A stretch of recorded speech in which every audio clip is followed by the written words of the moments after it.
ಸ್ನೇಹಿತರೆ ನಮಸ್ಕಾರ. ಎಲ್ರಿಗೂ ಶುಭ ಮುಂಜಾನೆ.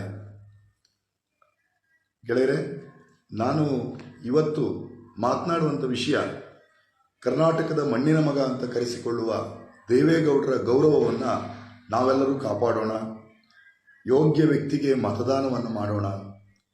ಅದೆಲ್ಲದಕ್ಕಿಂತ ಈ ಕರ್ನಾಟಕದ ಚುನಾವಣೆಯಲ್ಲಿ ಬೆಂಗಳೂರು ಗ್ರಾಮಾಂತರ, ಆಮೇಲೆ ಮಂಡ್ಯ ಮತ್ತು ಇತ್ತೀಚೆಗೆ ಹಾಸನ ಲೋಕಸಭಾ ಕ್ಷೇತ್ರ ಭಾರಿ ರಂಗನ್ನು ಪಡ್ಕೊಳ್ತಾ ಇದೆ. ಆ ಎಲ್ಲ ನೆಲೆಗಳಲ್ಲಿ ಮಾತನಾಡುವಂಥ ಸಂದರ್ಭದಲ್ಲಿ ನನಗೆ ನೆನಪಿಗೆ ಬಂದದ್ದು ಒಂದು ಪುಸ್ತಕ. ಆ ಪುಸ್ತಕದ ಬಗ್ಗೆನೇ ಮುಂಚೆ ನಾನು ಹೇಳಬೇಕು. ಈ ಪುಸ್ತಕ ದೇವೇಗೌಡರ ಅಧಿಕೃತ ಆತ್ಮಚರಿತ್ರೆಯ ರೂಪದಲ್ಲಿರ್ತಕ್ಕಂಥ ಪುಸ್ತಕ ಇದು ಕನ್ನಡದಲ್ಲೂ ಬಂದಿದೆ. ನಾನೀಗ ನಿಮ್ಗೆ ತೋರಿಸ್ತಿರ್ತಕ್ಕಂಥದ್ದು ಪೆಂಗ್ವಿನ್ ಪುಸ್ತಕ ಸಂಸ್ಥೆಯವರು, ಪ್ರಕಾಶನ ಸಂಸ್ಥೆಯವರು ಹೊರಗೆ ತಂದಿರುವ ಈ ದೇವೇಗೌಡರ ಈ ಅಧಿಕೃತ ಆತ್ಮಚರಿತ್ರೆ. ಇದನ್ನು ನಿರೂಪಿಸಿದವರು ಶ್ರೀ ಸುಗತ ಶ್ರೀನಿವಾಸರಾಜು. ಇವರು ಕನ್ನಡದ ನೆಲದ ಒಬ್ಬ ಧೀಮಂತ ಪತ್ರಕರ್ತರು. ಈ ಹಲವಾರು ಪತ್ರಿಕೆಗಳಲ್ಲಿ ಸಂಪಾದಕರಾಗಿ, ಮುಖ್ಯ ವರದಿಗಾರರಾಗಿ ಕೆಲಸ ಮಾಡಿರ್ತಕ್ಕಂಥ ಒಬ್ಬ ಸಜ್ಜನ ಪತ್ರಕರ್ತರು, ವಿಚಾರವಂತರು.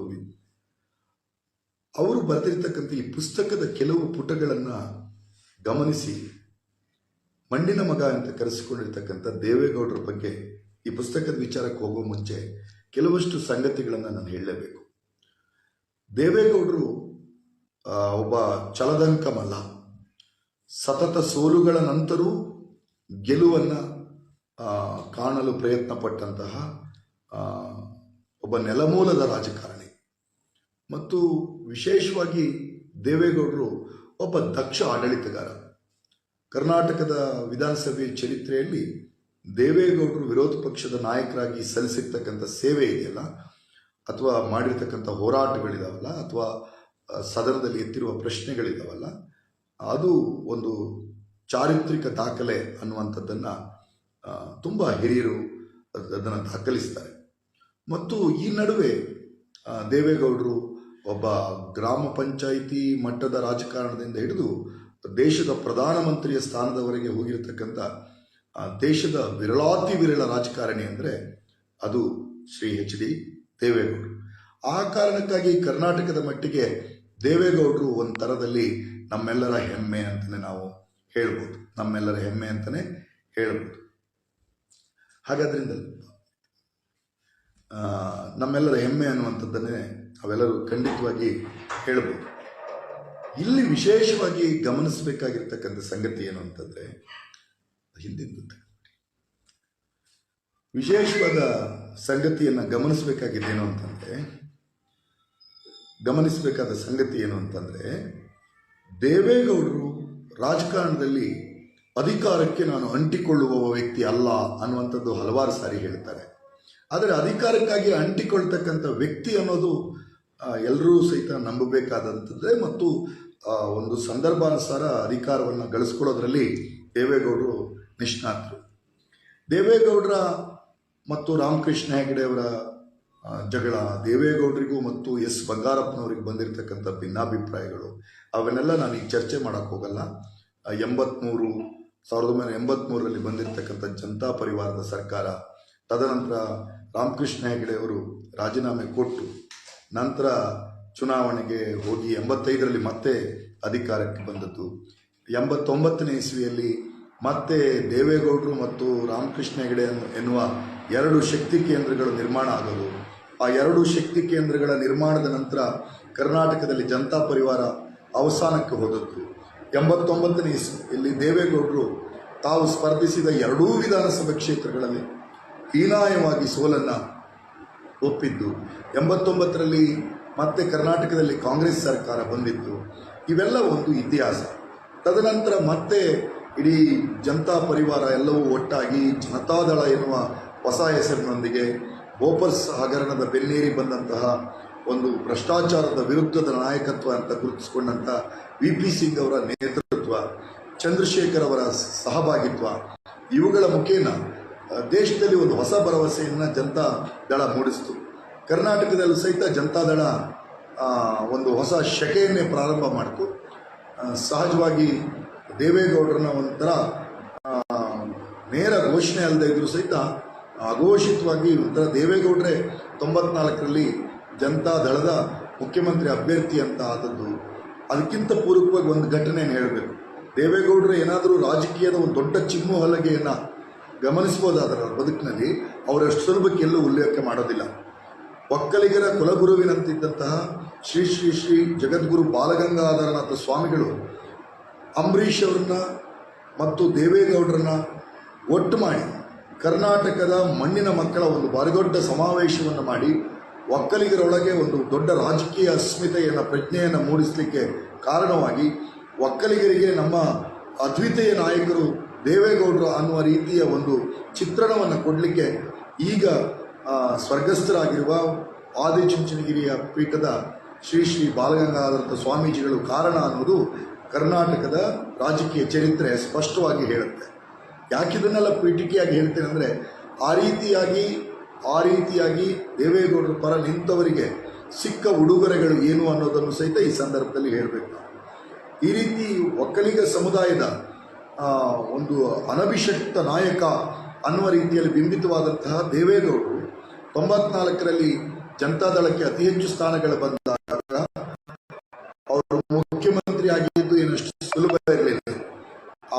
ಆ ಸಂದರ್ಭದಲ್ಲಿ ರಾಮಕೃಷ್ಣ ಹೆಗಡೆ ಅವರನ್ನ ಬಟ್ಟೆಯನ್ನು ಹರಿದದ್ದು ಏನು ಸ್ವಲ್ಪ ಏನಿಲ್ಲ. ಈ ರೀತಿಯಾದಂಥ ಹಲವಾರು ಘಟನೆಗಳ ಆಧಾರದಲ್ಲಿ ನಾವು ದೇವೇಗೌಡರ ರಾಜಕೀಯವನ್ನು ನೋಡ್ತಾ 94ರಲ್ಲಿ ಕರ್ನಾಟಕ ರಾಜ್ಯದ ಮುಖ್ಯಮಂತ್ರಿ ಆಗ್ತಾರೆ. ಅವರೊಬ್ಬರು ಯಶಸ್ವಿ ಮುಖ್ಯಮಂತ್ರಿ ಕರ್ನಾಟಕದ ರಾಜಕೀಯ ಇತಿಹಾಸದಲ್ಲಿ ಅಂತ ನೋಡಿದಾಗ ಅದು ಅವರು ಯಶಸ್ವಿ ಮುಖ್ಯಮಂತ್ರಿ ಅಂತಲೇ ಈಗಲೂ ಸಹಿತ ಎಲ್ಲರೂ ಗುರುತಿಸ್ತಾರೆ. 96ರಲ್ಲಿ ಲೋಕಸಭಾ ಚುನಾವಣೆ ನಡೆಯುತ್ತೆ. ಕರ್ನಾಟಕದಲ್ಲಿ ನನ್ನ ನೆನಪು ಸರಿ ಇದ್ದರೆ ಕರ್ನಾಟಕದಲ್ಲಿ ದೇವೇಗೌಡರ ನೇತೃತ್ವದಲ್ಲಿ ಒಂದು ಲೋಕಸಭಾ ಚುನಾವಣೆ ನಡೆಯುತ್ತೆ. ಆ ಲೋಕಸಭೆ ಚುನಾವಣೆ ನಡೆದಾಗ ಕರ್ನಾಟಕದಲ್ಲಿ ಜನತಾ ಪರಿವಾರಕ್ಕೆ ಒಂದು ಹೊಸ ಬೆಳಕನ್ನು, ಹೊಸ ಶಕ್ತಿಯನ್ನು ಕೊಡುತ್ತೆ. ಸುಮಾರು 16 ಲೋಕಸಭಾ ಸ್ಥಾನಗಳನ್ನು ಕರ್ನಾಟಕದಲ್ಲಿ ಜನತಾದಳ ಗೆಲ್ಲುತ್ತೆ. ಸಹಜವಾಗಿ ಕೇಂದ್ರದಲ್ಲಿ ಒಂದು ಒಕ್ಕೂಟ ಸರ್ಕಾರನ ರಚನೆ ಆಗ್ತಕ್ಕಂಥ ಪ್ರಯತ್ನ ಆಗುತ್ತೆ. ಯಾರು ಪ್ರಧಾನಮಂತ್ರಿ ಅಭ್ಯರ್ಥಿ ಅಂತ ಆದಾಗ ಇಡೀ ವಿರೋಧ ಪಕ್ಷದ ತಂಡ ಗುರುತಿಸಿದ ಪ್ರಧಾನಮಂತ್ರಿ ಯಾರು ಅಂತಂದರೆ ಅದು ಪಶ್ಚಿಮ ಬಂಗಾಳದ ಯಶಸ್ವಿ ಮುಖ್ಯಮಂತ್ರಿ ಅಂತ ಕರೆಸಿಕೊಂಡಂಥ ಶ್ರೀ ನನ್ನ ನೆನಪು ಇದಾಗ್ತಾ ಇದೆ, ನಾನು ಹೇಳ್ತೀನಿ. ಪಶ್ಚಿಮ ಬಂಗಾಳದ ಮುಖ್ಯಮಂತ್ರಿಗಳು, ಅವರ ಹೆಸರು ನನಗೆ ತಕ್ಷಣಕ್ಕೆ ಬರ್ತಾ ಇಲ್ಲ. ಆಗ ಅವರು ಪಶ್ಚಿಮ ಬಂಗಾಳದ ಮುಖ್ಯಮಂತ್ರಿ ಆಗಿದ್ದರು. ಆ ಮುಖ್ಯಮಂತ್ರಿಗಳನ್ನು ಪಶ್ಚಿಮ ಬಂಗಾಳದ ಮುಖ್ಯಮಂತ್ರಿಯಾಗಿದ್ದಂತಹ ಕಮ್ಯುನಿಸ್ಟಿನ ನಾಯಕ ಅವರು ಮುಖ್ಯಮಂತ್ರಿ ಪ್ರಧಾನಮಂತ್ರಿಗಳು ಭಾರತದ ಆಗಬೇಕು ಅನ್ನುವಂಥ ರೀತಿಯ ಬರದೊಡ್ಡ ಚರ್ಚೆ ಬರ್ತದೆ. ಅವರು ಅದನ್ನು ನಯವಾಗಿ ನಿರಾಕರಿಸ್ತಾರೆ. ಅದಾದ ನಂತರ ಇವರ ಪ್ರಧಾನಮಂತ್ರಿಯಾಗಿ ಇವರು ಕರ್ನಾಟಕದ ಮುಖ್ಯಮಂತ್ರಿಯಾಗಿರುವ ದೇವೇಗೌಡರು ಅಂತೇಳಿ ಆ ಸಭೆಯಲ್ಲಿ ಇವರ ಹೆಸರನ್ನು ಪ್ರಸ್ತಾಪ ಮಾಡಿರ್ತಕ್ಕಂಥದ್ದು ಬಿಹಾರದ ಮಾಜಿ ಮುಖ್ಯಮಂತ್ರಿಗಳಾಗಿರುವಂಥ ಶ್ರೀ ಲಲ್ಲೂ ಪ್ರಸಾದ್ ಯಾದವ್ ಅವರು. ಲಲ್ಲೂ ಪ್ರಸಾದ್ ಯಾದವ್ ಅವರನ್ನ ಪತ್ರಕರ್ತರು ಕೇಳ್ತಾರೆ, ನೀವು ಯಾವ ಕಾರಣಕ್ಕಾಗಿ ದೇವೇಗೌಡರನ್ನ ಪ್ರಧಾನಮಂತ್ರಿ ಸ್ಥಾನಕ್ಕೆ ನೀವು ಪ್ರಪೋಸ್ ಮಾಡಿದ್ರಿ ಅಂತ ಅಂದಾಗ ಆಗ ಒಂದು ಚಾರಿತ್ರಿಕವಾದಂಥ ಮಾತನ್ನು ಲಲ್ಲೂ ಪ್ರಸಾದ್ ಯಾದವ್ ಅವರು ಹೇಳ್ತಾರೆ.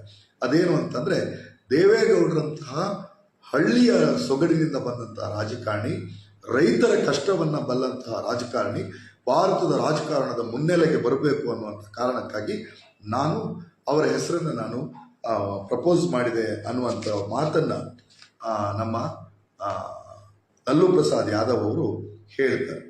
ಆಗ ಪ್ರಧಾನಮಂತ್ರಿ ಆಗ್ತಾರೆ 96ನೇ ಇಸ್ವಿಯಲ್ಲಿ.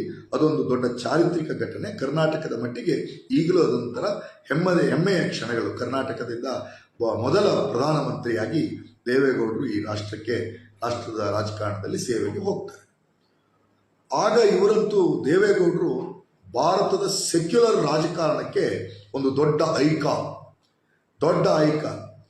ಅದರಲ್ಲೂ ಕಮ್ಯುನಿಸ್ಟ್ ಪಾರ್ಟಿಯವರಿಗೆ ಜನತಾ ಪರಿವಾರದ ಹಿನ್ನೆಲೆಯಿಂದ ಬಂದಂತಹ ಪರಮ ದೈವಭಕ್ತನಾದಂತಹ ಎಲ್ಲ ನಂಬಿಕೆ ಮೂಢನಂಬಿಕೆಗಳನ್ನೆಲ್ಲವನ್ನೂ ತನ್ನ ಬದುಕಿನ ಭಾಗವಾಗಿ ಇಟ್ಕೊಂಡಂತಹ ದೇವೇಗೌಡರು ಆಗ ಕಮ್ಯುನಿಸ್ಟ್ ಪಾರ್ಟಿಯ ಡಾರ್ಲಿಂಗ್ ಆಗ್ತಾರೆ. ವಿಶೇಷವಾಗಿ ಕಮ್ಯುನಿಸ್ಟಿನ ಪ್ರಮುಖ ಫ್ರ್ಯಾಕ್ಷನ್ಗಳಾದಂಥ CPI ಮತ್ತು CPI ಇವೆರಡೂ ಇದಕ್ಕೆ ಘಟಕಗಳಿಗೆ ದೇವೇಗೌಡರು ಭಾರತದ ಮಟ್ಟಿಗೆ ಡಾರ್ಲಿಂಗ್ ಆಗಿ ಹೊರಹೊಮ್ತಾರೆ. ವಿಶೇಷವಾಗಿ ಕಮ್ಯುನಿಸ್ಟ್ ನಾಯಕರಾದಂಥ ಹರಿಕಿಶನ್ ಸಿಂಗ್, ಸುರ್ಜಿತ್ ಅವರೆಲ್ಲ ದೇವೇಗೌಡರಿಗೆ ಕೊಟ್ಟಂತಹ ಬೆಂಬಲ ಈಗಲೂ ಸಹಿತ ಭಾರತದ ರಾಜಕೀಯ ಚರಿತ್ರೆಯಲ್ಲಿ ದಾಖಲಾಗ್ತಕ್ಕಂಥ ಒಂದು ವಿಚಾರ ಅನ್ನುವಂಥದ್ದು ನಾನು ಈ ಸಂದರ್ಭದಲ್ಲಿ ಹೇಳಿದೆ. ಆಗ ಅವತ್ತು ಏನಾದರೂ ಮನಸ್ಸು ಮಾಡಿದರೆ ನಾನು ಮೊದಲೇ ಪ್ರಸ್ತಾಪ ಮಾಡದಂತೆ ಪಶ್ಚಿಮ ಬಂಗಾಳದ ಮುಖ್ಯಮಂತ್ರಿಯಾಗಿ ಸೇವೆ ಸಲ್ಲಿಸಿದ ಸುದೀರ್ಘ ಅವಧಿಗೆ ಸೇವೆಯನ್ನು ಸಲ್ಲಿಸಿರ್ತಕ್ಕಂಥ ಸೇವೆಯನ್ನು ಸಲ್ಲಿಸಿರ್ತಕ್ಕಂಥ ಕಮ್ಯುನಿಸ್ಟ್ ನಾಯಕರಿಗೆ ಒಲಿದು ಬಂದಂತಹ ಒಂದು ರಾಜಕೀಯ ಅಧಿಕಾರವನ್ನು ಅವರು ನಿರಾಕರಿಸಿದ್ರಿಂದ ಮತ್ತು ರಾಷ್ಟ್ರ ರಾಜಕಾರಣದಲ್ಲಿ ಭಾಗವಹಿಸಲಿಕ್ಕೆ ಕಮ್ಯುನಿಸ್ಟ್ನವರು ಒಂದು ಮನಸ್ಸನ್ನು ಮಾಡದೆ ಹೋದದ್ದು ಸಹಿತ ಕಮ್ಯುನಿಸ್ಟ್ ರಾಜಕಾರಣಕ್ಕೆ ದಕ್ಕಿದಂಥ ಭಾರಿ ದೊಡ್ಡದಾದಂಥ ಒಂದು ನಷ್ಟ ಅನ್ನುವಂಥದ್ದು ಈಗಲೂ ಸಹಿತ ರಾಜಕೀಯ ಚರಿತ್ರೆಯಲ್ಲಿ ಅದನ್ನು ದಾಖಲು ಮಾಡ್ತಕ್ಕಂಥ ಪ್ರಯತ್ನವನ್ನು ಎಲ್ಲ ಸ್ನೇಹಿತರುಗಳು ಸಹಿತ ಮಾಡ್ತಾರೆ. ವಿಶೇಷವಾಗಿ ನಾನು ಈ ಸಂದರ್ಭದಲ್ಲಿ ಹೇಳಬೇಕಾದ ಸಂಗತಿ ಏನು ಅಂತಂದರೆ, ಈ ಪುಸ್ತಕದಲ್ಲಿ ಅವರ ಬದುಕಿನ ಏಳು ಬೀಳುಗಳನ್ನೆಲ್ಲವನ್ನೂ ದಾಖಲು ಮಾಡಿದ್ದಾರೆ. ನಾನು ಭಾರಿ ಒಂದು ಸಂತೋಷದ ಸಂಗತಿ ಏನು ಅಂದರೆ, ದೇವೇಗೌಡರು ಪ್ರಧಾನಮಂತ್ರಿ ಆದಾಗ ಕರ್ನಾಟಕದ ಮುಖ್ಯಮಂತ್ರಿಯಾಗಿ JH ಪಟೇಲ್ ಅವರಾಗ್ತಾರೆ. ಕರ್ನಾಟಕದ ನಾಯಕರಾಗಿದ್ದಂಥ ರಾಮಕೃಷ್ಣ ಹೆಗಡೆ ಅವರು ಆ್ಯಕ್ಚುಲಿ ಒಂದು ಅಸಹನೆಯನ್ನು ದೇವೇಗೌಡರು ಪ್ರಧಾನಮಂತ್ರಿ ಆದಾಗ ವ್ಯಕ್ತಪಡಿಸ್ತಾರೆ. ಯಾಕಂದರೆ ರಾಮಕೃಷ್ಣ ಹೆಗಡೆ ಅವರ ತಲೆಯಲ್ಲಿ ಏನಿತ್ತು ಅಂತಂದರೆ, ರಾಜ್ಯ ರಾಜಕಾರಣಕ್ಕೆ ದೇವೇಗೌಡರು ಸೀಮಿತರು, ಆದರೆ ರಾಷ್ಟ್ರ ರಾಜಕಾರಣದ ಒಂದು ಐಕಾನ್ ಯಾರು ಅಂದರೆ ಅದು ರಾಮಕೃಷ್ಣ ಹೆಗಡೆ ಅನ್ನುವಂಥದ್ದು ಅವರ ತಲೆಯಲ್ಲಿ ಇದ್ದಿದ್ದರಿಂದ ಅವರು ಆ ಸಂದರ್ಭದಲ್ಲಿ ಅಸಹನೆಯನ್ನು ವ್ಯಕ್ತಪಡಿಸ್ತಾರೆ. ನಾನು ನೆನಪು ಯಾಕೋ ಇದಾಯಿತು, ಈಗ ಸ್ಪಷ್ಟತೆ ಬಂತು. ಅವತ್ತು ಮುಖ್ಯಮಂತ್ರಿ ಆಗ್ತಕ್ಕಂಥ ಎಲ್ಲ ಅವಕಾಶ ಇದ್ದದ್ದು ಯಾರಿಗೆ ಅಂತಂದರೆ, ಪಶ್ಚಿಮ ಬಂಗಾಳದ ಮುಖ್ಯಮಂತ್ರಿ ಆಗಿದ್ದಂಥ ಕಮ್ಯುನಿಸ್ಟ್ ನಾಯಕ ಜ್ಯೋತಿ ಬಸು ಅವರಿಗೆ ದೀರ್ಘಾವಧಿಯ ಮುಖ್ಯಮಂತ್ರಿಗಳವರು ಅವರಿಗೆ ಸಿಕ್ಕಿರ್ತಕ್ಕಂಥ ಅವಕಾಶ ದೇವೇಗೌಡರಿಗೆ ಬಂತು. ಅದೊಂದು ಇತಿಹಾಸ. ಅವತ್ತು ರಾಮಕೃಷ್ಣ ಹೆಗಡೆ ಅವರು ಒಂದು ಅಸಹನೆಯನ್ನು ವ್ಯಕ್ತಪಡಿಸ್ತಾರೆ.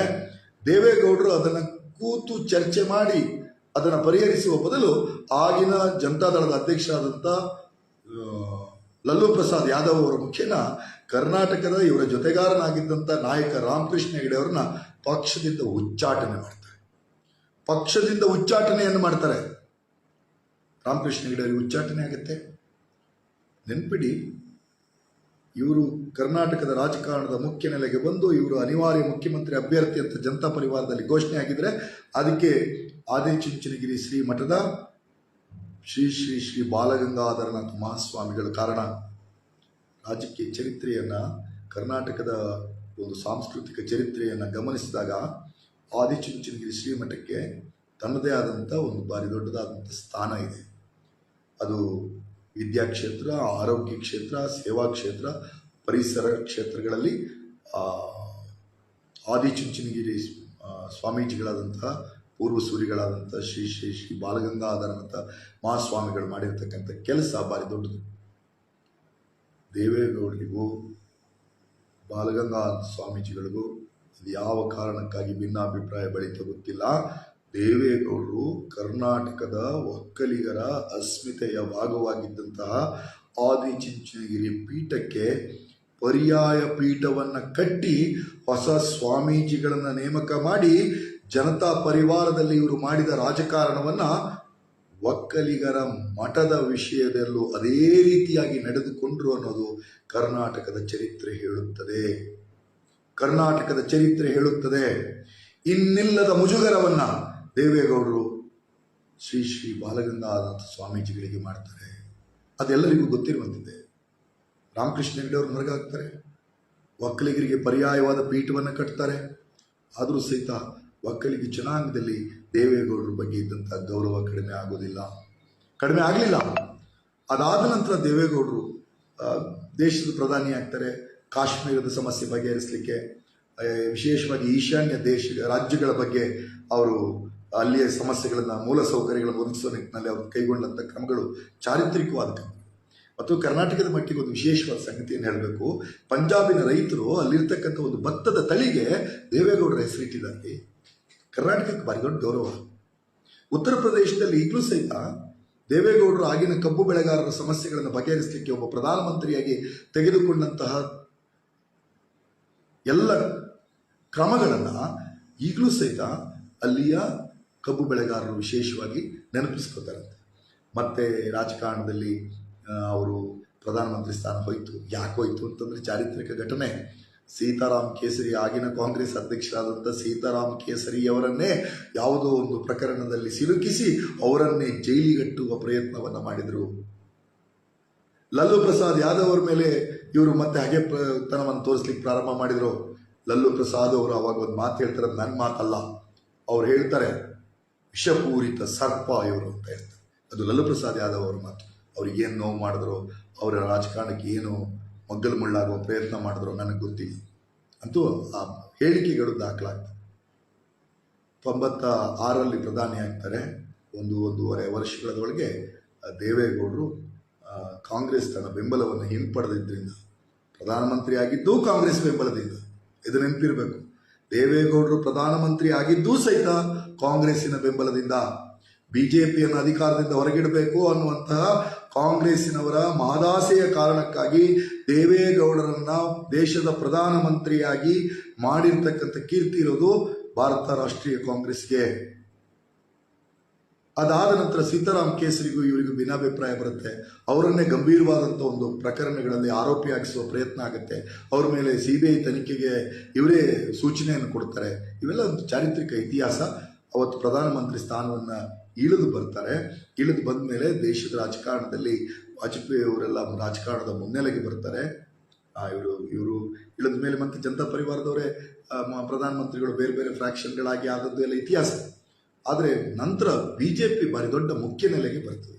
ನಾನು ಇಲ್ಲಿ ಮುಖ್ಯ ನೆಲೆಗೆ ಬಂದಾಗ ಲೋಕಸಭೆಯೊಳಗಿದ್ದಂತಹ ದೇವೇಗೌಡರು ಮಾಡಿರ್ತಕ್ಕಂಥ ಚಾರಿತ್ರಿಕ ಭಾಷಣಗಳು ಈ ಪುಸ್ತಕದಲ್ಲಿ ದಾಖಲಾಗಿವೆ. ಚಾರಿತ್ರಿಕ ಭಾಷಣಗಳು ದಾಖಲಾಗಿವೆ. ದೇವೇಗೌಡರ ಹತ್ರ ಈ ಸಂದರ್ಭದಲ್ಲಿ ನಾನು ಕೇಳ್ತೀನಿ, ಈ ಪುಸ್ತಕದಲ್ಲಿ ಇರ್ತಕ್ಕಂಥ ವಿವರಗಳೆಲ್ಲವೂ ಸತ್ಯವಾಗಿದ್ರೆ ನೀವು ಪಾರ್ಲಿಮೆಂಟ್ನಲ್ಲಿ ನಿಯಮ 192 ಅಥವಾ 193 ಅಡಿ, ಪಾರ್ಲಿಮೆಂಟಲ್ಲಿ ನಿಯಮ 193 ಅಡಿ ಎತ್ತಿರ್ತಕ್ಕಂಥ ಚರ್ಚೆಗಳು. ಅಂದರೆ ಈ ಚರ್ಚೆ ಯಾವುದ್ರ ಬಗ್ಗೆ ಅಂತಂದರೆ, ಆಗ ಗುಜರಾತಿನ ಮುಖ್ಯಮಂತ್ರಿಯಾಗಿ ಸೇವೆ ಸಲ್ಲಿಸ್ತಾ ಇದ್ದಂತಹ ಈಗಿನ ಪ್ರಧಾನಮಂತ್ರಿ ನರೇಂದ್ರ ಮೋದಿಯವರ ಅಧಿಕಾರ ಅವಧಿಯಲ್ಲಿಯೇ ಗುಜರಾತ್ನಲ್ಲಿ ನಡೆದಿರ್ತಕ್ಕಂಥ ನರಮೇಧದ ವಿಚಾರದಲ್ಲಿ ರಾಜ್ಯ ಸರ್ಕಾರ, ಆಗಿನ ಗುಜರಾತಿನ ರಾಜ್ಯ ಸರ್ಕಾರ ಯಾವ ಸಮುದಾಯದವರನ್ನು, ಹಿಂದೂಗಳನ್ನು ಮತ್ತು ಮುಸಲ್ಮಾನರನ್ನು ರಕ್ಷಿಸಲಾಗದೆ ಪರಸ್ಪರರನ್ನು ಬೀದಿಯಲ್ಲಿ ಬಡಿದಾಡಲು ಬಿಟ್ಟು ಇತ್ತಂಡಗಳ ನಡುವೆ ಹಲವಾರು ಜನರ ಸಾವು ನೋವುಗಳಿಗೆ ಕಾರಣವಾಗಿರ್ತಕ್ಕಂಥ ಅಲ್ಲಿಯ ಸ್ವತಂತ್ರ ಭಾರತದ ಇತಿಹಾಸದ ಚಾರಿತ್ರಿಕವಾಗಿ ದಾಖಲಾಗಬಹುದಾದಂಥ ಒಂದು ನರಮೇಧದ ಘಟನೆಯ ಸಂಬಂಧ ಇವರು ಲೋಕಸಭೆಯಲ್ಲಿ ಮಾತಾಡಿರ್ತಕ್ಕಂಥ ಮಾತುಗಳು ಮತ್ತು ಆಗ ಜೆ.ಎಚ್. ಪಟೇಲ್ ಅವರು ಕರ್ನಾಟಕದಲ್ಲಿ ಮುಖ್ಯಮಂತ್ರಿ ಆಗಿದ್ದ ಸಂದರ್ಭದಲ್ಲಿ ಕರ್ನಾಟಕದಲ್ಲಿ ಏನು ದತ್ತಪೀಠದ ವಿಚಾರವನ್ನು ಇಟ್ಕೊಂಡು ಅನಂತಕುಮಾರ್, ಯಡಿಯೂರಪ್ಪ ಮತ್ತು ಇಲ್ಲಿಯ ಚಿಕ್ಕಮಗಳೂರು ಜಿಲ್ಲೆಯ ಆಸ್ಪಾಸಿನ ಜಿಲ್ಲೆಯಲ್ಲಿ ಒಂದು ಹೊಸ ರಾಜಕೀಯ ನಾಯಕತ್ವ ಬರುವ ಪ್ರಯತ್ನ ಆಯಿತು. ಆ ವಿಚಾರದಲ್ಲಿ ನೀವು ಲೋಕಸಭೆಯಲ್ಲಿ ಮಾಡಿರ್ತಕ್ಕಂಥ ಟೀಕೆಗಳು, ದತ್ತಪೀಠದ ವಿಚಾರದಲ್ಲಿ ನೀವು ಮಾಡಿರ್ತಕ್ಕಂಥ ಟೀಕೆಗಳು ಲೋಕಸಭೆಯಲ್ಲಿ ಎಲ್ಲ ದಾಖಲಾಗಿದ್ದಾವೆ. ನಿಯಮ 193 ಅಡಿಗಳ ಚರ್ಚೆಯಲ್ಲಿ ಭಾಗವಹಿಸಿ ನೀವು ಮಾಡಿರ್ತಕ್ಕಂಥ ಟೀಕೆಗಳು ತಾವೇ ಅಂತಲ್ಲ ಸರ್.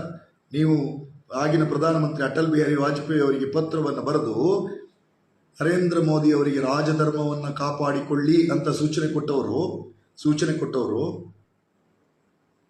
ಸರಿತಾನೆ? ಆ ರೀತಿಯಾಗಿ ಸೂಚನೆ ಕೊಟ್ಟ ತಾವು ಈಗ ನರೇಂದ್ರ ಮೋದಿಯವರ ನಾಯಕತ್ವವನ್ನು ಬೆಂಬಲಿಸಿ ಅಂತ ಮಾತನಾಡ್ತಿದ್ದೀರಿ ಅಂದರೆ ಇದು ಕರ್ನಾಟಕದ ಜನರಲ್ಲಿ ದ್ವಂದ್ವವನ್ನು ಉಂಟು ಮಾಡಿದೆ. ನಿಮಗೆ ಅಂಥ ಒಂದು ರಾಜಕೀಯ ತೀರ್ಮಾನವನ್ನು ತೆಗೆದುಕೊಳ್ಳಲಿಕ್ಕೆ ನಿಮಗೆ ಆಗಿರ್ತಕ್ಕಂಥ ಅನಿವಾರ್ಯತೆ ಆದರೆ ಏನು? ಗುಜರಾತ್ ನರಮೇಧದ ಬಗ್ಗೆ ಇಡೀ ಗುಜರಾತನ್ನು ಸುತ್ತು ಬಂದು ಗುಜರಾತ್ನಲ್ಲಿ ಹಿಂದೂ ಮುಸಲ್ಮಾನರು ಪರಸ್ಪರ ಬಡಿದಾಡುತ್ತಿರೋದು ವಿಚಾರದಲ್ಲಿ ಅಲ್ಲಿಯ ಮುಖ್ಯಮಂತ್ರಿಗಳ ಬೇಜವಾಬ್ದಾರಿ ನಡವಳಿಕೆಗಳ ಬಗ್ಗೆ, ಅರ್ಥಾತ್ ನರೇಂದ್ರ ಮೋದಿಯವರ ಬೇಜವಾಬ್ದಾರಿ ನಡವಳಿಕೆಗಳ ಬಗ್ಗೆ, ಅಲ್ಲಿಯ ಆಡಳಿತ ಯಂತ್ರ ಕುಸಿದಿರುವ ಬಗ್ಗೆ ಈ ಪುಸ್ತಕದಲ್ಲಿ ನೀವು ದಾಖಲಿಸಿರುವ ವಿವರಗಳು ಸತ್ಯ ಅಂತಾದರೆ ದೇವೇಗೌಡರೆ, ನೀವು ಈಗ ಯಾಕೆ ನರೇಂದ್ರ ಮೋದಿಯವರ ನಾಯಕತ್ವವನ್ನು ಬೆಂಬಲಿಸ್ತಿದ್ದೀರಿ? ಭಾರಿ ತುಂಬ ವಿಶೇಷವಾಗಿ ಹೇಳಬೇಕು ಸರ್. ಮಲೆನಾಡಿಂದ ಬಂದವರು ನಾವೆಲ್ಲ. ಮಲೆನಾಡಲ್ಲಿ ಒಬ್ಬರು ಮಲೆನಾಡು ಗಾಂಧಿ ಅಂತಿದ್ದಾರೆ, ಗೋವಿಂದೇಗೌಡರು. ಆ ಗೋವಿಂದೇಗೌಡರಂತಹ ರಾಜಕಾರಣಿಗಳನ್ನು ರಾಮಕೃಷ್ಣ ಹೆಗಡೆ ಅವರ ಮೇಲೆ ಒತ್ತಡ ಹಾಕಿ ಅವರನ್ನು ಮಂತ್ರಿ ಸ್ಥಾನದಿಂದ ಒಮ್ಮೆ ಕಿತ್ತೊಗೆಯಲು ಕಾರಣ ಆದವರು ಇದೇ ದೇವೇಗೌಡರು. ಕರ್ನಾಟಕದ ಎಷ್ಟು ಒಕ್ಕಲಿಗ ನಾಯಕತ್ವಗಳು ಅವರ ಜೊತೆಯಲ್ಲೇ ಇದ್ದವ್ರನ್ನ ಹಣಿದು ಬಿಟ್ರಿ ಸ್ವಾಮಿ. ವೈ.ಕೆ. ರಾಮಯ್ಯನವರು, ನಿಮ್ಮ ಜಿಲ್ಲೆಯಲ್ಲಂತೂ ಶ್ರೀಕಂಠಯ್ಯ, ಪುಟ್ಟಸ್ವಾಮಿಗೌಡರು, ಇವರುಗಳ ಮೇಲೆ ನಡೆದಿರ್ತಕ್ಕಂಥ ದಾಳಿ, ನಿಮ್ಮ ಮಾನಸ ಪುತ್ರನಂತಿದ್ದಂತಹ B.L. ಶಂಕರ್ ಅವರ ಬಗ್ಗೆ ನೀವು ತೆಗೆದುಕೊಂಡಂಥ ಕಟು ನಿರ್ಧಾರಗಳು, ಅವರ ರಾಜಕಾರಣವನ್ನು ಮುಗಿಸಲೇಬೇಕು ಅಂತ ಮಾಡಿರ್ತಕ್ಕಂಥ ಪ್ರಯತ್ನಗಳು, ನಿಮ್ಮ ಜೊತೆಯೇ ನಿಂತು 1983ರಲ್ಲಿ ಕರ್ನಾಟಕದಲ್ಲಿ ಒಂದು ರಾಜಕೀಯ ಬದಲಾವಣೆಗೆ ಕಾರಣ ಆಗಲಿಕ್ಕೆ ಜೊತೆಗಾಗಿದ್ದಂತಹ D.B. ಚಂದ್ರೇಗೌಡರನ್ನ ನೀವು ಮುಗಿಸಿರ್ತಕ್ಕಂಥ ರೀತಿ, K.N. ನಾಗೇಗೌಡರನ್ನ ರಾಜಕಾರಣವನ್ನು ಇತಿಶ್ರೀ ಮಾಡಿರ್ತಕ್ಕಂಥ ರೀತಿ, ಬೈರೇಗೌಡರ ವಿರುದ್ಧ ನೀವು ನಡ್ಕೊಂಡಿರ್ತಕ್ಕಂಥ ರೀತಿ. ಯಾರೋ ಸ್ನೇಹಿತರು ಹೇಳಿದ್ರು, ಒಟ್ಟು ಕರ್ನಾಟಕದಲ್ಲಿ 70 ಜನ ಒಕ್ಕಲಿಗ ನಾಯಕತ್ವವನ್ನು ನಾಶ ಮಾಡೋದರಲ್ಲಿ ದೇವೇಗೌಡರು ಪರೋಕ್ಷವಾಗಿಲ್ಲ, ಪ್ರತ್ಯಕ್ಷವಾಗಿ ಕಾರಣ ಆಗಿದ್ದಾರೆ. ಮತ್ತೊಬ್ಬ ಒಕ್ಕಲಿಗ ನಾಯಕತ್ವ ಬೆಳಲಿಕ್ಕೆ ತಾವು ಬಿಟ್ಟಿಲ್ಲ. ಸ್ನೇಹಿತರೆ, ನಾವು ನೆನಪು ಮಾಡ್ಕೊಳ್ಳೋಣ. ಇವರು 96ರಲ್ಲಿ ದೇಶದ ಪ್ರಧಾನಿ ಆಗ್ತಾರೆ. ಅವತ್ತು ಪ್ರಧಾನಿಯಾಗಿ ಕಾಂಗ್ರೆಸ್ ಬೆಂಬಲ ಕಾರಣ. ಮತ್ತೆ 96ರಲ್ಲಿ ಇವ್ರ ಜೊತೆ ರಾಜಕಾರಣಕ್ಕೆ ಮುನ್ನೆಲೆಗೆ ತಂದವರು ಇವ್ರ ಮಗ H.D. ಕುಮಾರಸ್ವಾಮಿ ಅವರು. ಇಷ್ಟಕ್ಕೂ ಅವರ ಕುಟುಂಬದ ಖಾಸಗಿ ವಿಚಾರಗಳಿರುತ್ತೆ.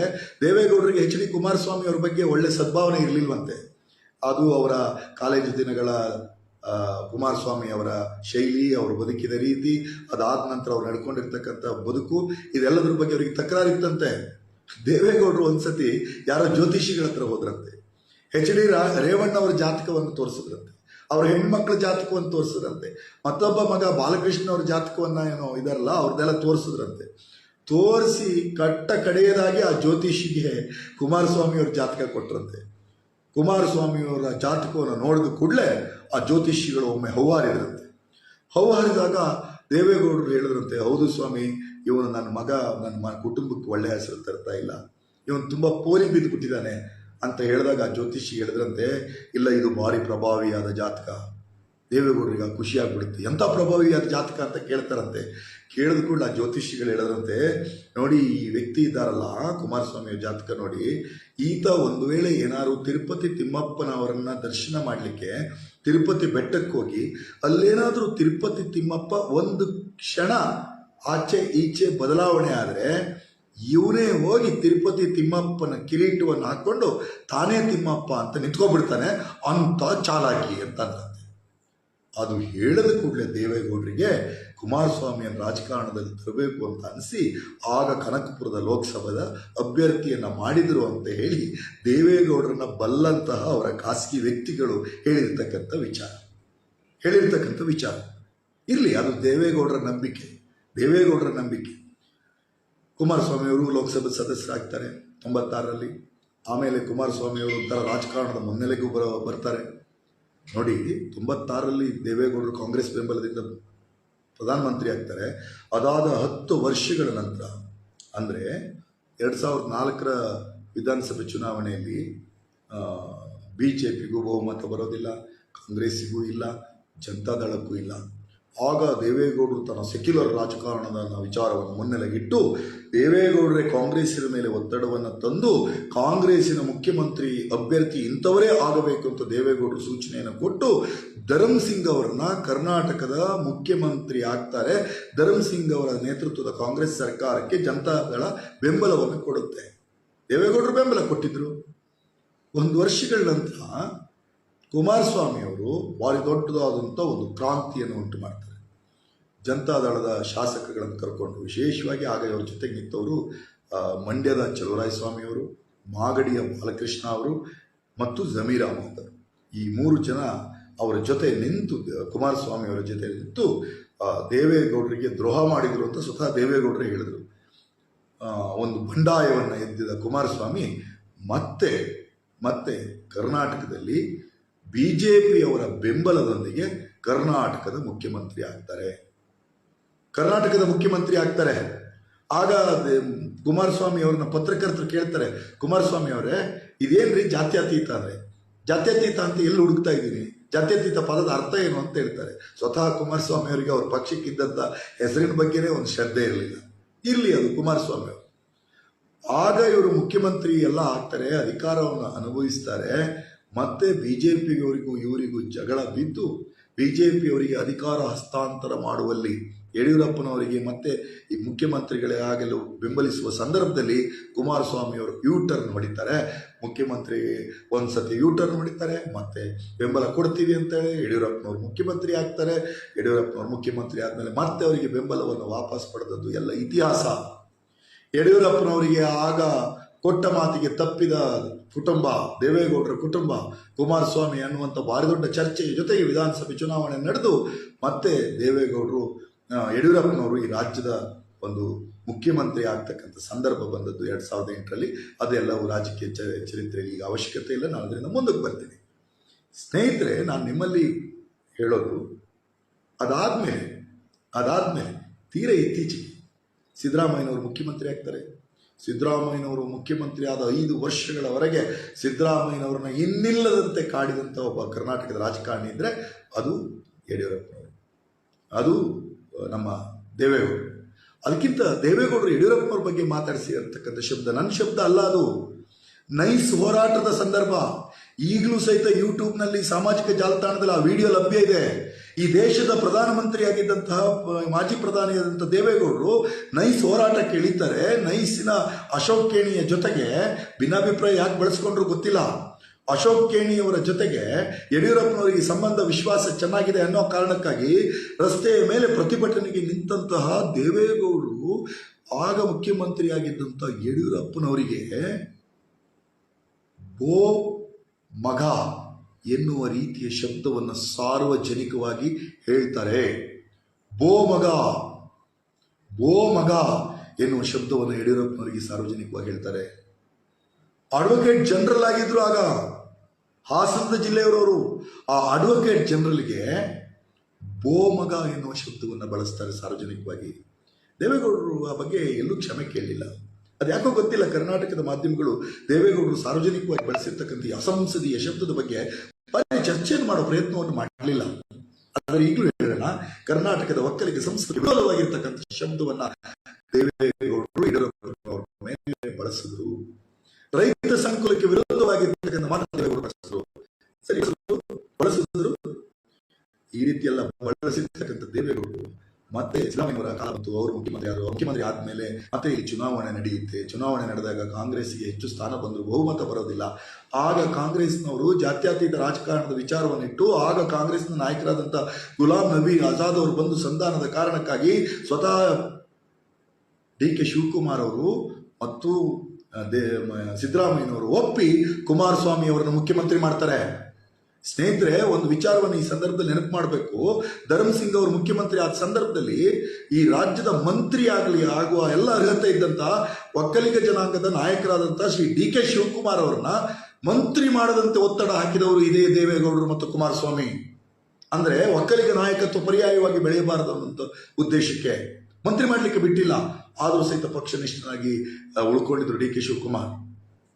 ಮತ್ತೆ ಸದನದಲ್ಲಿ ಸಂಪೂರ್ಣ ಬೆಂಬಲವನ್ನು ಕೊಟ್ಟು ಕುಮಾರಸ್ವಾಮಿ ಅವರಿಗೆ 2ನೇ ಅವಧಿ ಮುಖ್ಯಮಂತ್ರಿ ಆಗಲಿಕ್ಕೆ ಅವಕಾಶವನ್ನು ಮಾಡಿಕೊಟ್ರೆ ಈ ಕುಮಾರಸ್ವಾಮಿ ಅವರು ಯಾವ ಶಾಸಕರು ಸಿಗ್ತಿರ್ಲಿಲ್ಲಂತೆ. ಅದೇನೋ ತಾಜ್ ವೆಸ್ಟ್ ಎಂಡ್ ರೂಮ್ ಅಂತೆ. ಆ ರೂಮಿನ ಪಕ್ಕವೇ ಇನ್ನೊಬ್ರು ಯಾರೋ ಉಳ್ಕೋತಿದ್ರಂತೆ. ಇದೆಲ್ಲವೂ ಇತಿಹಾಸ. ನಾನು ಅದರ ಬಗ್ಗೆ ಮಾತಾಡಕ್ಕೆ ಹೋಗಲ್ಲ, ಅದು ನಮ್ಗೆ ಬೇಡ ಆ ಖಾಸಗಿ ವಿಚಾರ. ಆದರೆ ಒಬ್ಬ ರಾಜ್ಯದ ಮುಖ್ಯಮಂತ್ರಿ ಆದವನು ತನ್ನ ಮುಖ್ಯಮಂತ್ರಿಯ ನಿವಾಸದಲ್ಲಿ ಉಳಿಯುವ ಬದಲು ಆತ ತಾಜ್ ವೆಸ್ಟ್ ಎಂಡ್ ಅಲ್ಲಿ ಉಳಿತಾರಂದ್ರೆ, ನಮ್ಮ ರಾಜ್ಯದ ಬಡವರ್ರಿ, ಕೊಳೆ ಬಟ್ಟೆಯವರು ತಾಜ್ ವೆಸ್ಟ್ ಎಂಡ್ ಹೋಟೆಲ್ ಒಳಗೆ ಹೋಗೋಕ್ಕಾಗುತ್ತೆ ಮುಖ್ಯಮಂತ್ರಿಯ ನೋಡೋಕ್ಕೆ? ಮೋಜು ಮಾಡಿಲ್ಲ, ಗಮ್ಮತ್ತಾಗಿ ಕಳೆದಿಲ್ವಾ? ಇಡೀ ಮುಖ್ಯಮಂತ್ರಿ ಅವಧಿಯನ್ನು ತನ್ನ ಖಾಸಗಿ ಸುಖಕ್ಕಾಗಿ ಬಳಸ್ಕೊಂಡಿರ್ತಕ್ಕಂಥ ಈ ರಾಜ್ಯದ ಮೊದಲ ಮುಖ್ಯಮಂತ್ರಿ ಇದ್ದರೆ ಎರಡನೇ ಅವಧಿಯ ಕುಮಾರಸ್ವಾಮಿ ಅವರು. ಅವತ್ತು ಬಂಡಾಯವನ್ನು ಸಾರದವ್ರು ಯಾರು? ಕಾಂಗ್ರೆಸ್ಸಿನ ಶಾಸಕರು, ಅವ್ರದೇ ಪಕ್ಷದ ಶಾಸಕರು. ಒಪ್ಪಲಿಲ್ಲ ಇವ್ರ ನಾಯಕತ್ವವನ್ನು. ಜನಕ್ಕೆ ಸಿಗ್ತಾ ಇಲ್ಲ, ಶಾಸಕರಿಗೆ ಸಿಗ್ತಾ ಇಲ್ಲ, ನಮ್ಮ ಕೆಲಸ ಮಾಡಿಕೊಡ್ತಾ ಇಲ್ಲ. ಆ ಕಾರಣಕ್ಕಾಗಿ ಬಂಡಾಯ ಆಯಿತು. ಇವರಿಗೆ ಬೆಂಬಲ ಕೊಟ್ಟಿದ್ದರಿಂದ ಕಾಂಗ್ರೆಸ್ಗೆ ನಷ್ಟ ಜಾಸ್ತಿ ಆಯಿತು. ಇವತ್ತು ಬಿಜೆಪಿ ಹಲವು ಮುಂಚೂಣಿ ನಾಯಕರುಗಳು ಯಾರು ಅಂತಂದರೆ, ಕುಮಾರಸ್ವಾಮಿ ಅವರ ಆಡಳಿತ ಶೈಲಿಯಿಂದ ಬೇಸತ್ತು ಅವತ್ತು ಕಾಂಗ್ರೆಸ್ಸಿಂದ ವಾಪಸ್ ಹೋಗಿ ಬಿಜೆಪಿಯಲ್ಲಿ ಇದ್ದಂತಹ ವ್ಯಕ್ತಿಗಳು. ಕಾಂಗ್ರೆಸ್ಸಿಗೆ ನಷ್ಟ ಆಯಿತು.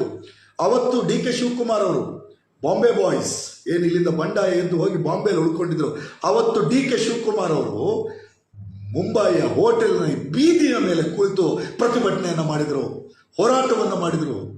ಅಲ್ಲಿ ಈ ಕುಮಾರಸ್ವಾಮಿ ಅವರಿಗಾಗಿ ಅಲ್ಲಿ ಮುಂಬೈ ಪೊಲೀಸರಿಂದ ದಾಳಿಗೆ ಒಳಗಾಗ್ತಕ್ಕಂಥ ಸಂದರ್ಭ DK ಶಿವಕುಮಾರ್ ಅವರಿಗೆ ಬಂತು. ಕರುಣೆ ಇಲ್ವಾ ನಿಮಗೆ? ಕರುಣೆ ಇಲ್ವಾ? ಈಗ DK ಶಿವಕುಮಾರ್ ಅವ್ರ ವಿರುದ್ಧ ಮಾತಾಡ್ತಿದ್ದೀರಿ. ಈಗಿನ ರಾಜಕಾರಣ ಸಮಯ ಆಗ್ತಾ ಬಂತು. ಬರ್ತೀನಿ ನಾನು. ಬೆಂಗಳೂರು ಗ್ರಾಮಾಂತರದಲ್ಲಿ DK ಸುರೇಶ್ ಅವ್ರನ್ನ ಸೋಲಿಸೋ ಉದ್ದೇಶ ಬಿಜೆಪಿಯವರಿಗೆ ಯಾಕೆ ಬಂತು ಅಂತಂದ್ರೆ, ಯಾವಾಗ DK ಸುರೇಶ್ ಅವರು ಈ ರಾಜ್ಯಕ್ಕೆ ತೆರಿಗೆಯನ್ನು ಕೊಡೋ ವಿಚಾರದಲ್ಲಿ, ಸವಲತ್ತನ್ನು ಕೊಡೋ ವಿಚಾರದಲ್ಲಿ ಅನ್ಯಾಯವಾಗ್ತಿದೆ, ಬರೀ ಕರ್ನಾಟಕಕ್ಕೆ ಮಾತ್ರ ಅಲ್ಲ ಇಡೀ ದಕ್ಷಿಣ ಭಾರತಕ್ಕೆ ಅನ್ಯಾಯ ಮಾಡ್ತಿದೆ ಅನ್ನುವಂಥದ್ದನ್ನು ಬಜೆಟ್ ಘೋಷಣೆ ಆದ ಕೂಡಲೇ ಯಾವಾಗ ಹೇಳಿದ್ರು, ಕರ್ನಾಟಕದ ಜನರ ಮಟ್ಟಿಗೆ DK ಸುರೇಶ್ ಅವರು ಒಬ್ಬರು ಐಕಾನ್ ಆದರು. ಕರ್ನಾಟಕಕ್ಕೆ ಆದಂಥ ಅನ್ಯಾಯವನ್ನು ಪ್ರಶ್ನೆ ಮಾಡಿದ ಏಕಮಾತ್ರ ಸಂಸದ ಅಂತೇಳಿ ಚರಿತ್ರೆಯಲ್ಲಿ ದಾಖಲಾಗ್ತಾರೆ DK ಸುರೇಶ್ ಅವರು. ಹೊಟ್ಟೆ ಉರಿದು ಬಿಡ್ತು ನರೇಂದ್ರ ಮೋದಿ ಅವರಿಗೆ, ಬಿಜೆಪಿಯವರಿಗೆ, ಅಮಿತ್ ಶಾ ಅವರಿಗೆ. ಈಗ ಅವರ ಪ್ರಯತ್ನ ಏನು ಅಂತಂದರೆ, DK ಸುರೇಶ್ ಅವರನ್ನ ಸೋಲಿಸಬೇಕು ಅನ್ನುವಂಥ ಪ್ರಯತ್ನವನ್ನು ಮಾಡಿದರು. ಆ ಪ್ರಯತ್ನಕ್ಕಾಗಿ ನೀವು ಕೈ ಜೋಡಿಸಿದ್ರೆ ನಿಮಗೆ ನಿಮ್ಮ ಅಳಿಯನನ್ನ ಡಾಕ್ಟರ್ CN ಮಂಜುನಾಥ್ ಅವ್ರನ್ನ ನಿಮ್ಮದೇ ಪಕ್ಷದ ಅಭ್ಯರ್ಥಿಯನ್ನು ಮಾಡೋಕ್ಕಾಗಲಿಲ್ವೇನ್ರಿ? ನೀವು ನಿಮ್ಮ ಅಳಿಯನನ್ನ ಬಿಜೆಪಿಗೆ ದತ್ತಕ್ಕೆ ಕೊಟ್ಟುಬಿಟ್ರಿ. ಡಾಕ್ಟರ್ CN ಮಂಜುನಾಥ್ ಅವರು ಜಯದೇವದ ನಿರ್ದೇಶಕರಾದವರು. ಸಿದ್ದರಾಮಯ್ಯನವರು ಅವರ ಅಧಿಕಾರಾವಧಿಯನ್ನು ಮುಂದುವರಿಸಲಿಲ್ವಾ? ನಿವೃತ್ತಿ ಆದಮೇಲೆ ಅವರ ಅವಧಿಯಲ್ಲಿ ಬೇರೆ ರಾಜ್ಯ ಯಡಿಯೂರಪ್ಪನವರು ಅವರಿಗೆ ಸಹಾಯ ಮಾಡಲಿಲ್ವಾ? ಎಲ್ಲರೂ ಮಾಡಿದ್ರು. ಡಾಕ್ಟರ್ CN ಮಂಜುನಾಥ್ ಅವರು ಒಬ್ಬರೇ ಜಯದೇವ ಆಸ್ಪತ್ರೆಯ ಒಂದು ಯಶಸ್ಸಿಗೆ ಕಾರಣನಾ? ಅದರ ಮೊದಲ ನಿರ್ದೇಶಕರಾಗಿದ್ದಂಥ ಪ್ರಭುದೇವ ಅವರನ್ನು ಮರೆತು ಬಿಡೋದಾ? ಅವ್ರು ಕೆಲಸ ಮಾಡಲಿಲ್ವಾ? CN ಮಂಜುನಾಥ್ ಅವರ ಜೊತೆಗೆ ಆ ಆಸ್ಪತ್ರೆಯಲ್ಲಿದ್ದಂಥ ಉಳಿದ ಪರಿಣಿತ ವೈದ್ಯರ ತಂಡಗಳಿಗೆ ಏನು ಕ್ರೆಡಿಟ್ ಇಲ್ವಾ? ಜಯದೇವ ಆಸ್ಪತ್ರೆ ಅಭಿವೃದ್ಧಿಯಲ್ಲಿ ಉಳಿದ ವೈದ್ಯರುಗಳು ಕೈ ಜೋಡಿಸ್ಲಿಲ್ವಾ? ಸೇವಾ ತತ್ಪರರಾಗಿರ್ತಕ್ಕಂಥ ಆ ವೈದ್ಯರುಗಳ ಶ್ರಮ ಇಲ್ವಾ? ಆ ಸಿಬ್ಬಂದಿಗಳ ಶ್ರಮ ಇಲ್ವಾ? ಇಡೀ ಜಯದೇವ ಆಸ್ಪತ್ರೆಯ ಯಶಸ್ಸಿನ ಕ್ರೆಡಿಟ್ ಅನ್ನ ಅವರೇ ಪಡೆಯೋ ಪ್ರಯತ್ನ ಮಾಡಿದ್ರು. ಸರ್ಕಾರ ಪ್ರೈವೇಟ್ ಸಂಸ್ಥೆ ಅಲ್ವಾ ಅದು, ಸ್ವಾಯತ್ತ ಸಂಸ್ಥೆ ಅಲ್ವಾ ಅದು? ಎಲ್ಲ ಸರ್ಕಾರಗಳು ಜಯದೇವ ಆಸ್ಪತ್ರೆ ಅಭಿವೃದ್ಧಿಯ ವಿಚಾರದಲ್ಲಿ ನೀವು ಡಾಕ್ಟರ್ CN ಮಂಜುನಾಥ್ ಅವರು ದೇವೇಗೌಡರ ಅಳಿಯ, ಕುಮಾರಸ್ವಾಮಿಯ ಭಾವ ಅನ್ನುವ ವಿಚಾರವನ್ನು ಮರೆತು ಅವರನ್ನು ಬೆಂಬಲಿಸ್ಲಿಲ್ವಾ? ಬೆಂಬಲಿಸಿದ್ರು ಸ್ವಾಮಿ. ಅವರೊಬ್ಬರು ರೈತನ ಮಗ ಡಾಕ್ಟರ್ CN ಮಂಜುನಾಥ್ ಅವರು, ಚಂದ್ರಪಟ್ಟಣದವರು. ಓಹೋ, ಡಿಕ್ಲೇರ್ ಮಾಡ್ಕೊಬಿಟ್ಟಿದ್ದಾರೆ 100 ಕೋಟಿಗೂ ಹೆಚ್ಚು ಆಸ್ತಿ. ಭಾರಿ ಸೇವೆ ಮಾಡಿದ್ರೆ, ಅಷ್ಟು ಪ್ರಾಮಾಣಿಕವಾಗಿದ್ದರೆ ನಾನಂತೂ ನೀವು ನೇರವಾಗಿ ಹೇಳ್ತೇನೆ ಅಷ್ಟು 100 ಕೋಟಿಗಳ ಆಸ್ತಿಯನ್ನು ಸಂಪಾದನೆ ಮಾಡೋಕ್ಕಾಗ್ತಿಲ್ಲ. ಅವ್ರೇನು ಬಿಸ್ನೆಸ್ ಮಾಡಿಲ್ಲ, ವೈದ್ಯರಾಗಿ ಮಾತ್ರ ಇದ್ರು. ಮತ್ತು ಇಷ್ಟು ಕೋಟಿಗಳು ಹೆಂಗೆ ಸಂಪಾದನೆ ಆಯಿತು? ನಾನು ಈಗಲೂ ಹೇಳ್ತೇನೆ, ನಿಮಗೆ ನಿಮ್ಮ ಪಕ್ಷವನ್ನು ಉಳಿಸ್ಕೋಬೇಕು ಅನ್ನುವಂಥ ಒಂದು ಶ್ರದ್ಧೆ ಇದ್ದಿದ್ರೆ ಡಾಕ್ಟರ್ CN ಮಂಜುನಾಥ್ ಅವ್ರನ್ನ ನಿಮ್ಮ ಪಕ್ಷದ ಅಭ್ಯರ್ಥಿ ಮಾಡ್ಬೋದಿತ್ತಲ್ರಿ. ನೀವು ಯಾಕ್ರಿ ಅವರನ್ನ ತಗೊಂಡೋಗಿ ಬಿಜೆಪಿಯವರಿಗೆ ದತ್ತಕಕ್ಕೆ ಕೊಟ್ರಿ? ನೀವು ಯಾಕೆ ದತ್ತಕಕ್ಕೆ ಕೊಟ್ರಿ? ಇದು ಆ್ಯಕ್ಚುಲಿ ಜನತಾ ಪರಿವಾರವನ್ನು, ಮೂರನೇ ಶಕ್ತಿಯನ್ನು ಮುಗಿಸುವ ಪ್ರಯತ್ನವನ್ನು ಏನಾದರೂ ಮಾಡಿದರೆ ಅದು ನೀವೇ.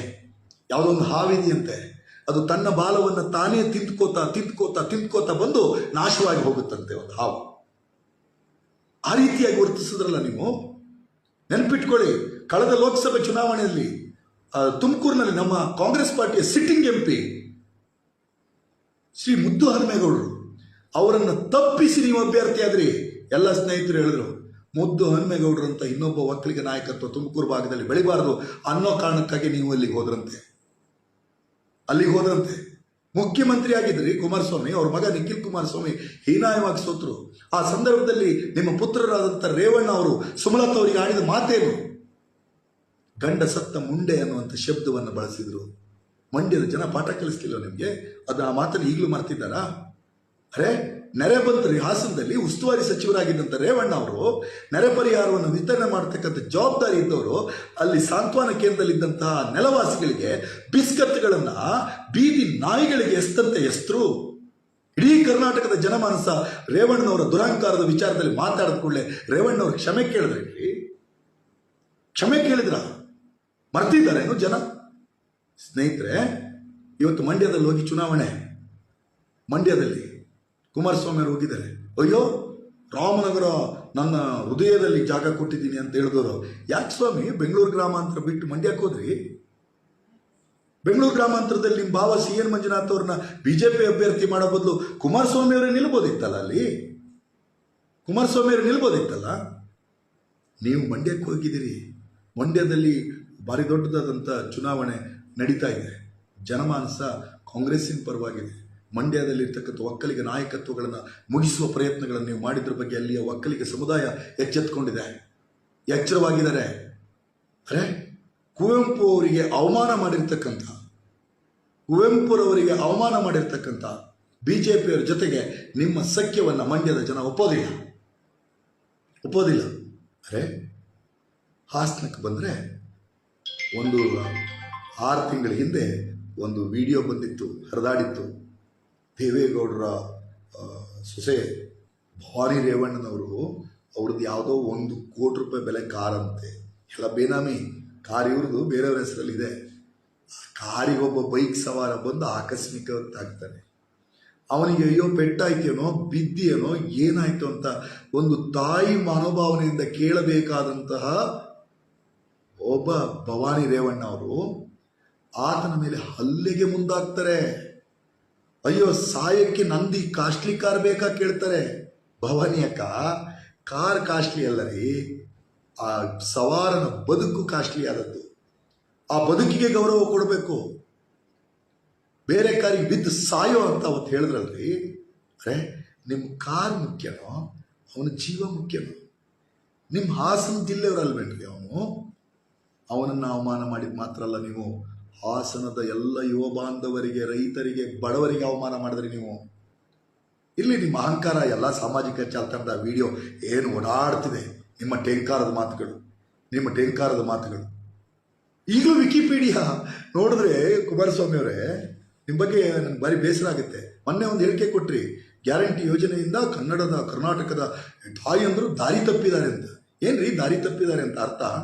ಕರ್ನಾಟಕದ ಹೆಣ್ಮಕ್ಳು ದಾರಿ ತಪ್ಪಿದ್ದಲ್ಲ ಕುಮಾರಸ್ವಾಮಿ ಅವರೇ, ಕರ್ನಾಟಕದ ಹೆಣ್ಮಕ್ಳು ತಮ್ಮ ಬದುಕನ್ನು ಕಟ್ಟಿಕೊಂಡಿದ್ದಾರೆ ಈ ಯೋಜನೆಯಿಂದ. ಓಹೋ, ವಿಕಿಪೀಡಿಯಾ ಸರ್ಚ್ ಮಾಡಿದ್ರೆ ನೀವು ಮಾಡಿರೋ ಗನಂದಾರಿ ಕೆಲಸ ಗೊತ್ತಾಗುತ್ತೆ. ನಿಮ್ಮ ಸ್ಪೌಸ್ ಅಂತ ಪಟ್ಟಿಲಿ ಕರ್ನಾಟಕದ ಒಬ್ಬ ಚಿತ್ರನಟಿಯ ಹೆಸರು ಇದೆ. ನಿಮ್ಮ ಅಧಿಕೃತ ಪತ್ನಿಯವರಾದಂಥ ಅನಿತಾ ಕುಮಾರಸ್ವಾಮಿ ಅವರ ಹೆಸರು ಇದೆ. ದಾರಿ ತಪ್ಪಿದ್ದು ನೀವು ಈಗಲೂ ಅಧಿಕೃತವಾಗಿ ಹೇಳಿಕೊಳ್ಳಲಾಗದ ನಿಮ್ಮ ಮಕ್ಕಳ ಹೆಸರುಗಳು ಅದರಲ್ಲಿದ್ದಾವೆ. ಇರಲಿ ಬಿಡಿ, ಅದು ನಿಮ್ಮ ಖಾಸಗಿ ವಿಚಾರ. ಆದರೆ ನೀವು 2ನೇ ಅವಧಿ ಮುಖ್ಯಮಂತ್ರಿ ಆದಾಗ ತಾಜ್ ವೆಸ್ಟ್ ಎಂಡಿನ ಪಕ್ಕದಲ್ಲಿ ಮನೆಯಲ್ಲಿದ್ದವ್ರ ಹೆಸರು, ನಿಮ್ಮ ರೂಮಿನ ಪಕ್ಕದಲ್ಲಿದ್ದವ್ರ ಹೆಸರು ಇಲ್ಲ, ಆ ಪಟ್ಟಿಲಿ ಇಲ್ಲ. ಕುಮಾರಸ್ವಾಮಿ ಅವರು ನಮ್ಮ ಹೆಣ್ಮಕ್ಳನ್ನ ಅವಮಾನ ಮಾಡಬಾರ್ದು ನೀವು. ಅದೇನು ನಿಮಗೆ ಕೈಯಾಲಿನ ಹೆಣ್ಮಕ್ಳ ಬಗ್ಗೆ ಕೆಟ್ಟದಾಗಿ ಮಾತಾಡುವಂಥದ್ದು? ಅದಿರಲಿ. ನೀವು ಇದಕ್ಕೆ ಬಂದರೆ,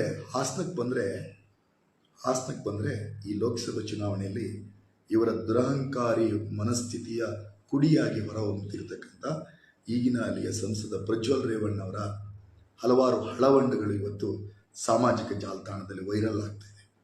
ನೋಡಲಿಕ್ಕೆ ಹೇಸಿಗೆ ಆಗಬಹುದಾದ ರೀತಿಯ ವಿಕೃತಿಗಳಲ್ಲಿವೆ.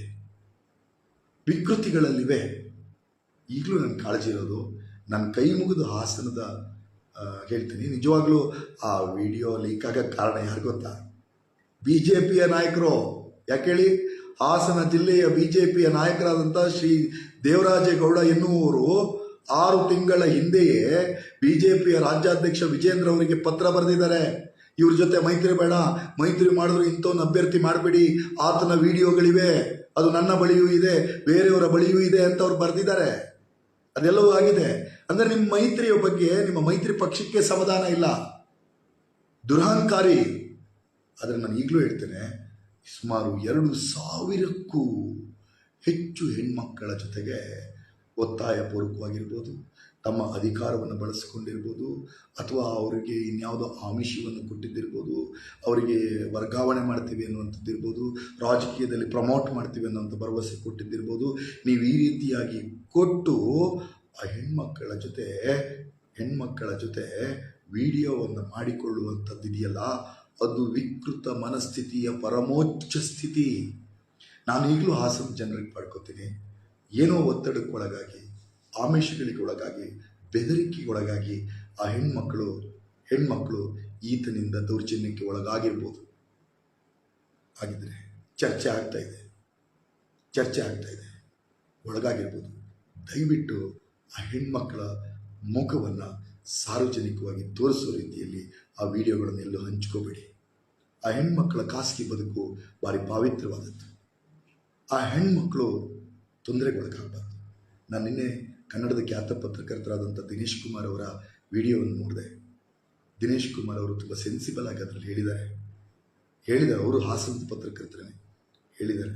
ಅದೇನು ಅಂತಂದರೆ, ಭಾರಿ ನೋವಾಗುವಂಥದ್ದು, ಒಂದು ಬಡ ಕುಟುಂಬದ ಕೂಲಿ ಕಾರ್ಮಿಕಳಾಗಿರ್ತಕ್ಕಂಥ 60 ವರ್ಷದ ಪ್ರಾಯದ ಆಸುಪಾಸಿನಲ್ಲಿರುವ ಒಬ್ಬಳು ಹೆಣ್ಮಗಳನ್ನು ಒತ್ತಾಯ ಮಾಡ್ತಿರೋ ರೀತಿ ಇದೆಯಲ್ಲ, ಆತನ ಕಾಮತೃಷಿಗಾಗಿ ಆಕೆ ಬೇಡ ಅಂತಂದ್ರು ಆಕೆಯನ್ನು ಹಿಂಸಿಸ್ತಕ್ಕಂಥ ಪರಿ ಇದೆಯಲ್ಲ, ಆಕೆ ಕೈ ಮುಗಿದು ಕೇಳ್ಕೊಳ್ತಾ ಇರ್ತಕ್ಕಂಥ ರೀತಿ ಇದೆಯಲ್ಲ, ಆ ವ್ಯಕ್ತಿಯ ವಿಕೃತ ಮನಸ್ಥಿತಿಗೆ ಒಂದು ಪರಮೋಚ್ಚ ಉದಾಹರಣೆಯಾಗಿ ಕಾಣ್ತಾ ಇದೆ.